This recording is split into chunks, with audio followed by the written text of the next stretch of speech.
Bonjour, chers parents du 21e siècle, et merci d'avoir syntonisé le 92.7 FM. Et oui, on débute une nouvelle saison et une nouvelle série qui s'intitule L'impact du père dans le développement de l'enfant. On est à la partie 1 et aujourd'hui, je veux répondre à cette question. À partir de quand le rôle du père devient-il important? Parce que beaucoup de gens pensent qu'en raison de son instinct maternel, la mère joue un rôle plus important dans le développement d'un jeune enfant, tandis que le père, lui, il devient important à la préadolescence et à l'adolescence. Alors, ça, c'est un mythe que la science a déboulonné. Et c'est malheureux qu'on croit ça parce qu'on est même arrivé à institutionnaliser et à judiciariser le fait que la mère joue un rôle plus important que le père dans les années préscolaires et au début de la primaire. Maintenant, ça ne veut pas dire que la mère n'est pas importante. Ce que je suis en train de dire, c'est que les deux sont importants, autant que le papa que la maman. Le côté paternel est aussi important que le côté maternel, et la recherche démontre que le côté paternel est même important, pas à partir de la naissance de l'enfant, pas à partir de la grossesse, mais même avant la conception de l'enfant. Vous allez dire, oui, mais Éric, comment un père peut jouer un rôle avant la conception de son enfant puisqu'il n'existe pas, puisqu'il ne vit pas, puisqu'il n'est pas dans le ventre de la maman? Mais ce qui arrive, c'est que avant la conception de l'enfant, le papa peut avoir une hygiène de vie qui est impeccable ou qui laisse à désirer. Hein? Dans ce spectre entre impeccable et qui laisse à désirer, eh bien, il y a plusieurs nuances qui peuvent s'intégrer, mais néanmoins, il y a des éléments importants qui peuvent contribuer, par exemple, à la vigueur de la semence, des spermatozoïdes, et aussi au développement de l'enfant lui-même. Ce qui arrive, c'est que si, par exemple, un papa n'a pas une alimentation saine, qui est riche en légumes verts, qui a des carences en vitamine B9, mais ça peut affecter le développement de l'enfant dans le ventre de la maman et même ça peut avoir des répercussions par la suite à partir de sa naissance, etc. Maintenant, il y a plusieurs éléments qui vont affecter ou altérer la fertilité masculine, qui vont affecter, par exemple, la qualité des spermatozoïdes. Ça peut être au niveau de l'alimentation et même la recherche démontre qu'il est important si un papa veut avoir des enfants et que maman est consentante, évidemment, que c'est un choix de couple. Et c'est important de, par exemple, éviter les saunas, les jacuzzis, avoir une alimentation saine, manger moins gras, éviter les excès d'alcool, de tabac, de drogue, éviter à justement à avoir un surpoids. Donc, et surtout, et également, je pourrais dire, à s'assurer que le sommeil est réparateur. Parce que ça va avoir un impact, une incidence sur le développement de l'enfant dans le ventre de sa mère et, évidemment, à partir de la naissance. Donc, lorsque ces précautions eh bien, sont considérées, eh bien, papa joue un rôle dans le développement de l'enfant. Maintenant, à la naissance, le père peut contribuer de manière significative à l'adaptation de l'enfant. Parce que la recherche démontre que plus le père se rend fréquemment à l'hôpital d'un enfant qui est né prématurément, par exemple, donc ça ne s'applique pas dans tous les cas, mais ça nous aide à observer l'impact du père. Donc, quand un enfant est né prématurément, plus plus le père se rend fréquemment à l'hôpital pour visiter son enfant, pour en prendre soin, eh bien, plus l'enfant quitte rapidement l'hôpital et son développement socio-personnel puis sa capacité d'adaptation s'en vont en s'améliorant.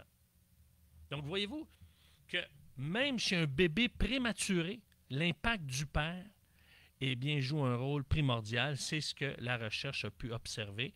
On peut le remarquer dans la littérature scientifique. Maintenant, durant les 6 premiers mois du développement de l'enfant, une fois qu'il est né, plus les enfants ont des contacts avec leur père, plus leur capacité à faire confiance aux autres va être grande.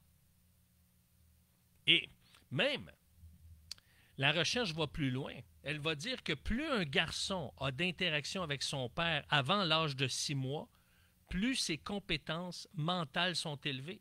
Ça va avoir même un impact au niveau de sa scolarisation. Et ce n'est pas ce qu'on recherche.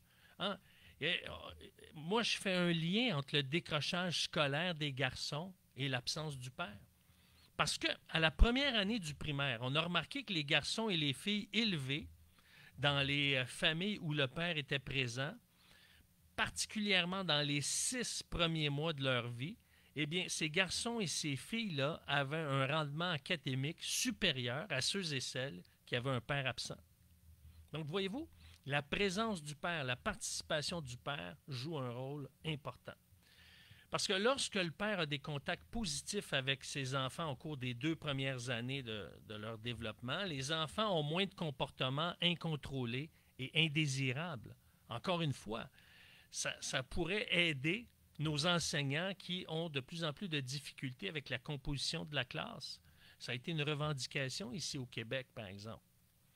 Et c'est pour ça que les interactions de papa jouent un rôle important. Ça ne veut pas dire que les interactions de maman ne sont pas significatives. Non, c'est pas ça que je suis en train de dire.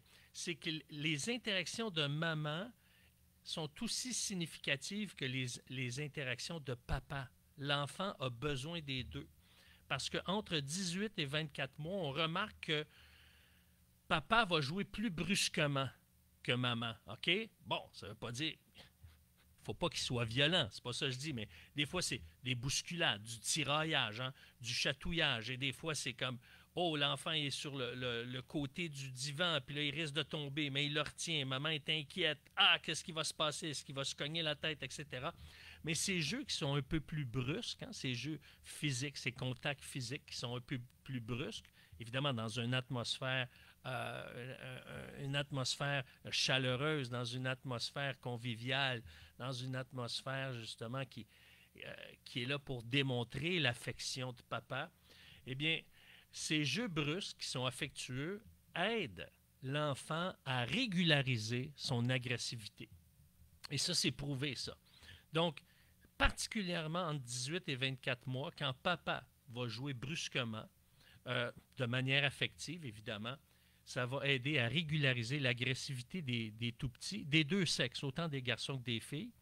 Et ça va aider surtout les tout-petits de sexe masculin à contrôler leur agressivité qui va être induite par la testostérone parce que ça va avoir une incidence sur les circuits cérébraux gauches. Voyez-vous, ça a même un impact dans le développement du cerveau, ces jeux-là qui sont initiés par papa. On remarque aussi que 80% des enfants d'âge préscolaire admis comme patients psychiatriques dans 2 hôpitaux de la Nouvelle-Orléans venaient de foyers où il n'y avait pas de père. Donc, vous allez dire, attends Éric, est-ce que tu as parlé d'enfants d'âge préscolaire admis comme patients psychiatriques? Oui. On l'a remarqué dans 2 hôpitaux de la Nouvelle-Orléans. Que ces enfants-là, vous allez me dire, oui, mais il ne doit pas y avoir des tonnes d'enfants d'âge préscolaire dans des hôpitaux, dans des ailes psychiatriques. Il n'y en a pas des tonnes.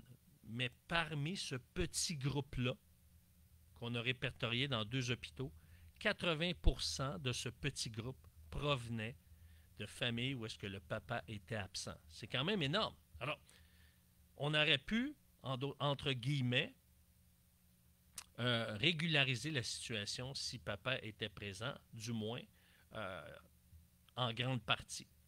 Donc, on remarque que ce phénomène-là ne touche pas seulement les hôpitaux de la Nouvelle-Orléans parce qu'il y a des pourcentages similaires de patients psychiatriques qui apparaissent chez les enfants et adolescents qui sont privés de père au Canada, en Afrique du Sud et en Finlande. Donc, ce n'est pas un phénomène uniquement américain. Alors, c'est pour ça que là où le père peut jouer le rôle le plus important, c'est dans le début du développement de l'enfant et même avant,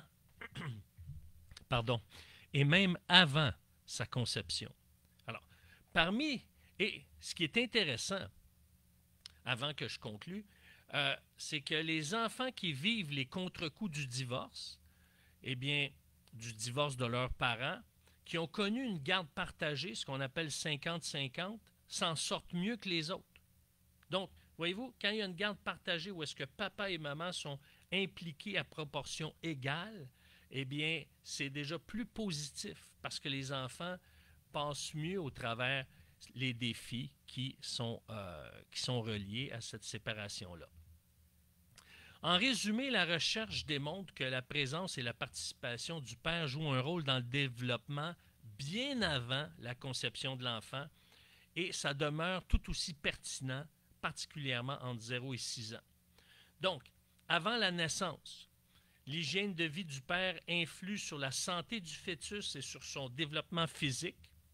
À la naissance, la présence du père contribue de manière significative à l'adaptation de l'enfant.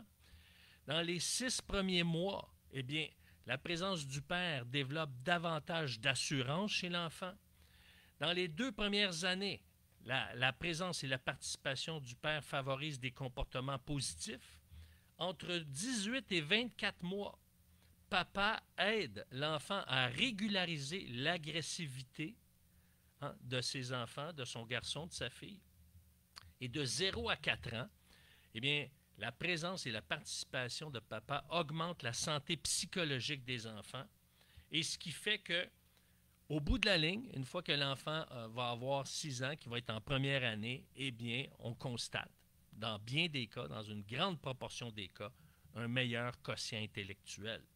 Alors, voyez-vous que c'est positif, l'implication de papa dès le jeune âge. On n'attend pas à la préadolescence lorsque, justement, les défis d'attitude se pointent. Alors, si vous êtes un papa et que vous désirez améliorer votre capacité à jouer, à écouter, à parler avec vos enfants, j'ai un outil qui aide à identifier des sources de blocage. Peut-être qu'il y a un blocage qui vous empêche d'être affectueux. Il y a un blocage qui vous empêche de parler avec votre enfant ou de jouer avec votre enfant. Alors, j'ai un outil simple et je vous l'envoie si vous m'écrivez à mon adresse coach@ericlantier.net. C'est coach, A commercial, et ensuite c'est mon nom, ericlantier.net, tout ensemble.